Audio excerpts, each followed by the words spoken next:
If Ukraine loses the war defending Russia's invasion for its freedom, it will be because of the West collectively allowing Russia to win.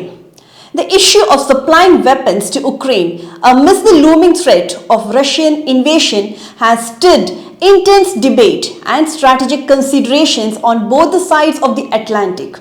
In the United States, the decision to provide weapons to Ukraine has been met with opposition from certain quarters and certain elements within the lower house of the American government. Meanwhile, in Europe, the European Union's hesitation to supply weapons to Ukraine was largely influenced by internal divisions, particularly by Hungary's objections. Vladimir Putin's war is aimed at European security border. If he gets his way, it will be the end of the world as we know. Europe would not be safe anymore. Air raids in Paris, Warsaw and Berlin, cruise missiles and swarms of drones invade European NATO airspace. NATO soldiers would be engaged in firefights in the Baltic states for days. Extremist and populist parties benefit enormously from the situation, not least because global trade and economic collapse. In the Indo-Pacific, China has been launching attacks on Taiwan for weeks. Meanwhile, the United Nations is passing resolution against the European NATO members because many African, Latin American and Asian states are voting with Russia and China in the General Assembly. Does this sound exaggerated? No. If Vladimir Putin wins his war of aggression, this scenario is realistic. It is therefore worth supporting Ukraine in its defense against the Russian aggressor with everything Europe and the United States have at their disposal, because much more is at stake than the territorial integrity and sovereignty of Ukraine, because Putin's attack is aimed at the European security order. To make this clear, we embark on an intellectual journey and ask the question, what if Russia wins this war? We understand winning to mean a situation in which, as part of negotiation or because of military realities on the ground, Russia is in fact permanently awarded the parts of Ukraine's territory that it currently occupies or conquers further. Ukraine would then remain a permanent trouble spot in the Eastern Europe. The Ukrainian armed forces would continue their fight against the Russian invaders, either regularly or as partisans underground and with the terrorist attacks.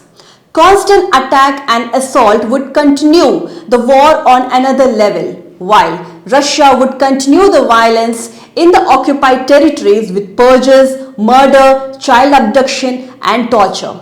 Both the territories occupied by Russia and the rest of the Ukraine would be permanently unstable. More Ukrainians would leave the country, some because they do not want to live in the Russian occupied territories and cannot live there due to the Russian repression that is to be expected, and others because a remaining Ukraine that is still at war offers no prospect for adults and children.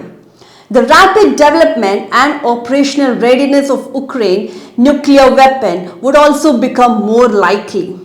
Europe would be dominated for years by a permanent conflict with nuclear weapons on both the sides. This could also result in an ongoing debate on nuclear armament for additional countries. Refugees and expulsions would be a huge issue for Europe at a time when the European Union is already overwhelmed by illegal migration from other parts of the world. If Russia emerges victorious from this conflict, it will give a considerable boost to Russian nationalism and neo-imperialism. Russia would plan new military attack in the rush of the victory against the backdrop of the experience that collectively West has nodded off in the front of Russia nuclear weapons and Russian military power, and move on to open political blackmail of the collapsed West with energy and raw material weapons.